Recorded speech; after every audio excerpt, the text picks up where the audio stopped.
Hello, hello, j'espère que vous allez bien et que vous avez passé un bon week-end. Alors, je vous retrouve pour la nouvelle lune du 23 août qui aura lieu à 8h06 heure de Paris sur le 0 degré de la Vierge. Alors, cette année, on aura deux nouvelles lunes en Vierge. Donc, j'avais envie d'insister sur ce portail de deux nouvelles lunes en Vierge qui signifie pour moi une vraie purification et une renaissance. C'est assez rare, donc quand on a deux nouvelles lunes en Vierge, bah, ça signifie déjà que la symbolique du signe de la Vierge va être accentuée. Et surtout à titre individuel, ça va accentuer aussi comment on vit l'impact du signe dans notre thème. Alors ça va dépendre du thème de chacun, bien évidemment. Alors la première, donc nouvelle lune le 23 août à 0 degré 23, qui symbolise le commencement, l'élan initial, l'impulsion de mise en ordre, on va dire ça. Et la seconde qui aura lieu le 21 septembre et elle aura lieu sur le 29e degré, donc degré anarétique, critique, degré de maîtrise et surtout d'aboutissement. Et ça va se manifester sous forme d'éclipse solaire partielle. Donc voilà, on a des énergies assez puissantes qui arrivent. Surtout qu'entre ces deux nouvelles lunes, bien évidemment, on aura l'apogée de la nouvelle lune du 23 août et donc la pleine lune du 7 septembre qui sera une éclipse lunaire totale en poisson. Donc là, c'est le tri, la libération, tout ce qui est purge émotionnelle avec une pleine lune. Et on sait que Saturne va faire son retour en poisson début septembre et que dans le même temps, Mercure va aussi arriver lui en Vierge chez lui. Donc là, on amorce une dernière ligne droite de ce cycle de purification pendant les mois à venir. Et bien sûr, ce passage définitif de Saturne en bélier qui aura lieu le 14 février 2026 quand il va rejoindre Neptune. Tiens, 14 février, ça me fait penser à Saint-Valentin, donc synchronicité peut-être. On va voir. Alors avant d'enchaîner, si vous aimez mon travail, je vous remercie de liker, de partager, de commenter. Alors cette lunaison dans cet axe Vierge-Poisson. Donc la Vierge, signe de terre mutable qui nous invite à purifier, à discerner, à mettre de la clarté dans nos pensées et dans nos actes. En face, donc, les poissons, signes mutables, qui nous ouvrent aux énergies de dissolution, de compassion, de reliance universelle. Donc c'est vrai que pour les personnes qui ont des planètes à 0 degré, alors quel que soit, ça peut être en carré, en trigone, mais là c'est surtout, je parlais de la conjonction en Vierge ou alors en opposition en Poisson. Donc la Lune va être beaucoup plus impactante, active, elle va activer cet axe, parce qu'en plus elle est installée en maison 12. Donc la maison 12, c'est la maison des bilans karmiques, des fins de cycle, des replis, de l'intégration des expériences aussi, avant un nouveau départ. Donc là, il va y avoir une lumière qui va être mise sur toutes nos ombres, sur un territoire d'ombre en fait, pour nous ouvrir la possibilité de voir, de comprendre, de guérir. Et là, avec cette lune, cette nouvelle lune en Vierge qui est avec un ascendant Vierge, le nœud sud en Vierge, Mercure qui maîtrise tout ça, il va pas être seulement question de trier, d'organiser notre tiroir ou notre maison ou nos emplois du temps, mais là, ça va être vraiment nettoyer les couloirs de notre esprit, de clarifier nos émotions, de dissoudre les illusions qui nous maintiennent dans certains schémas révolus. Donc voilà, ces prochains mois, on va dire la dynamique, elle est assez claire. 0 degré Vierge, on initie un processus de réorganisation. L'éclipse du 7 septembre en Poisson va nous inviter à relâcher, à lâcher ce qui n'a plus lieu d'être. Et 29e degré Vierge, on va être à la bascule en fait. Alors, on peut prendre ça comme une seconde chance, mais moi je dirais plutôt que ça va être une obligation d'intégrer le changement. Voilà. Alors, le maître de cette nouvelle lune, comme je disais, qui maîtrise d'ailleurs l'ascendant, le soleil, la lune, le nœud sud, mais aussi Uranus qui se trouve en Gémeaux, même si c'est pas les mêmes énergies. En tout cas, un Mercure très présent en Lion depuis fin juin, du fait de sa rétrogradation. Donc là, on a pu réfléchir sur notre expression personnelle, surtout sur l'affirmation de qui nous sommes vraiment, sur la façon dont on veut être perçu par les autres et vers les questions de cœur aussi, hein. On a pu voir tout ça en rétrogradation. Et là, depuis qu'il est passé en marche directe, depuis le 11 août, il va y rester jusqu'à début septembre. Donc là, on va pouvoir se recréer sur de nouvelles bases. Enfin, on va déjà créer dans l'esprit les bases du cœur, basées sur notre rayonnement. Donc voilà, donc là c'est un réveil nécessaire, une confrontation avec des vérités ignorées, masquées. Donc c'est cette Vierge qui est un signe d'analyse, va nous pousser à trier, à organiser, à discerner un petit peu l'illusoire. Et moi ce que j'ai relevé comme astéroïde très pertinent, c'est Varuna. Donc cet astéroïde qui provient d'une divinité hindoue des eaux, de l'immortalité, enfin qui ressemble un peu en certains points à Poséidon. Alors, je vais vous lire l'extrait du Nuage de Sens, toujours des livres de Élie Astro. Et je vous mettrai à la fin en description le lien pour commander ces livres. Il y a aussi l'oracle de Muriel Kennel sur les astéroïdes. Je vous mettrai tout ça dans la description.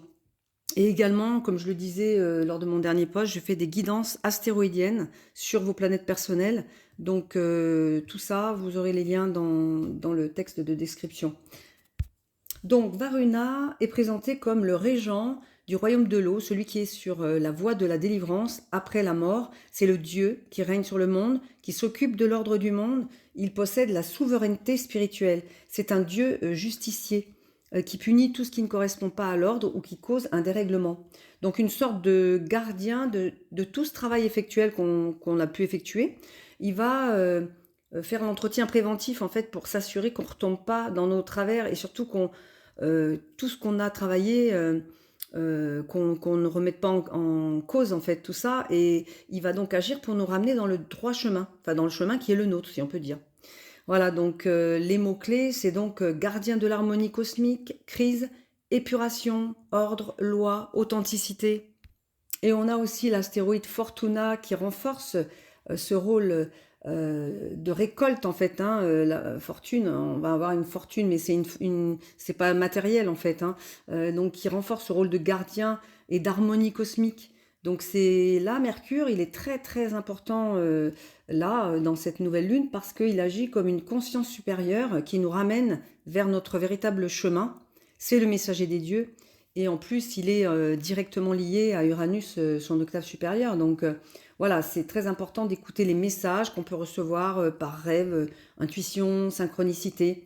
Donc on est vraiment invité à déchirer tous ces voiles pour éviter certaines vérités en nous-mêmes, hein, et dans nos relations. Donc je pense que cette nouvelle lune, elle va commencer déjà à nous donner la possibilité de voir clair et d'embrasser la transformation qui va en découler pour renaître ensuite. Alors on a un autre astéroïde qui est conjoint cette fois-ci à la nouvelle lune, c'est Scylla Newman, donc je vais vous lire le nuage de sens. Les mots-clés, complétude, couple indissociable, fusionnel, codépendance. Cet astéroïde est un système double dans la ceinture de Kuiper et son nom combine les noms de ces deux composantes, c'est-à-dire Scylla et Numan, donc toutes deux nommées pour les divinités inuites. On avait déjà parlé des divinités inuites avec Sedna, qui est d'ailleurs toujours conjointe à Uranus, donc je vous invite à réécouter le post sur Sedna que j'avais fait précédemment. Alors, Scylla est le dieu du ciel, du temps et de la force vitale, et Numan est la déesse de la terre et la femme de Scylla. C'est un couple qui est associé au souffle de la vie, Kiprana, et ils sont entièrement dépendants l'un de l'autre, et encore plus que Vénus et Mars. Ils ont besoin l'un de l'autre pour vivre. Et je dirais que ça, c'est un marqueur, j'interprète comme tel, un marqueur de ce dont on a besoin pour se sentir vraiment complet.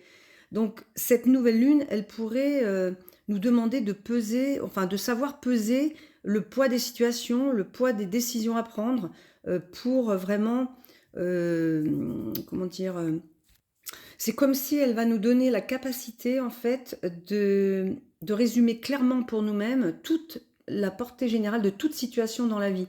C'est-à-dire que voilà, Scylla et Numan ne peuvent pas exister l'un sans l'autre. Donc c'est le ciel et la terre, l'esprit et la matière. l'esprit et puis le concret en fait, hein, on doit faire un mix des 2 en fait. On doit équilibrer, nos énergies, invisibles et visibles. Enfin, je sais pas si je suis très claire et si ça va parler à tout le monde. Mais voilà, donc ça rejoint un petit peu, cette nouvelle lune qui est carrée à Uranus en Gémeaux et donc Gémeaux, Uranus en Gémeaux qui est conjoint à Sedna, donc cette messagère aussi, hein, qui comment dire, qui nous fait affronter nos peurs archaïques, nos blessures ancestrales, transgénérationnelles, tout ça qui nous appartient plus en fait. Et là, Uranus c'est un déclencheur, il va nous propulser vers un autre niveau de conscience. C'est ce carré, il est inévitable, mais en fait, il nous permet parce qu'il faut qu'on change en fait. Il faut changer pour nous-mêmes, mais aussi pour les générations futures, puisque tout se transmet dans le transgénérationnel en fait. Donc voilà, beaucoup d'aspects. Je vous ai mis la carte de toute façon. Sur la carte, vous verrez, j'ai entouré les points importants. Donc ce carré à Uranus, hein, qui est un électrochoc libérateur, qui va se manifester peut-être aussi dans la matière, hein. On va avoir des choses alors complètement imprévues, parce que Uranus c'est ça, hein, c'est l'imprévu qui arrive de nulle part. On a aussi des figures de iode. Alors le iode, c'est un doigt de Dieu qui nous montre la voie. Donc on a cette nouvelle lune qui est quinconce à Pluton et quinconce à la conjonction Neptune-Saturne qui est rétrograde. Et donc on a le sextile Pluton-Neptune qui est toujours présent là. Et ça va nous demander de déconstruire certaines comment dire, croyances intérieures, de rompre avec certaines loyautés inconscientes, hein, familiales ou karmiques. Et ensuite ça va nous permettre de ressortir beaucoup plus alignés et prêts à construire sur des bases solides. N'oublions pas que cette nouvelle lune, elle est placée en maison 12, donc c'est vraiment aller reconnaître les messages subtils, de reconnaître nos peurs. Voilà, si on accepte vraiment cette initiation, bah c'est vrai que là, c'est tout bénef, quoi. Voilà, donc c'est facile à dire, je sais que c'est plus facile à mettre en pratique, mais Mercure, justement, il est en Lion depuis juin, je crois. Enfin oui, parce qu'en fait, il est resté longtemps dans ce signe, enfin il y est encore jusqu'à début septembre, parce que c'est du fait de sa rétrogradation. Mais en Lion, c'est le signe de la création, des projets. Donc il faut écouter ces messages pour pouvoir nous recréer en fait, hein. Voilà, donc si on manque cette première nouvelle lune en Vierge, ben, on aura toujours la prochaine, hein, le 21, mais enfin, on aura une éclipse quand même, donc qui va être assez forte, je pense. Mais ce qu'il ne faut pas oublier, c'est que les éclipses, en fait, sont des grands bouleversements événementiels également. Donc ça peut marquer des grandes ruptures ou des grands nouveaux départs. Et les influences des éclipses peuvent durer sur plusieurs mois. Voilà, je ne vais pas faire trop long. Je vous souhaite une belle fin d'été, une très belle semaine. Prenez bien soin de vous et je vous dis à très bientôt. Au revoir.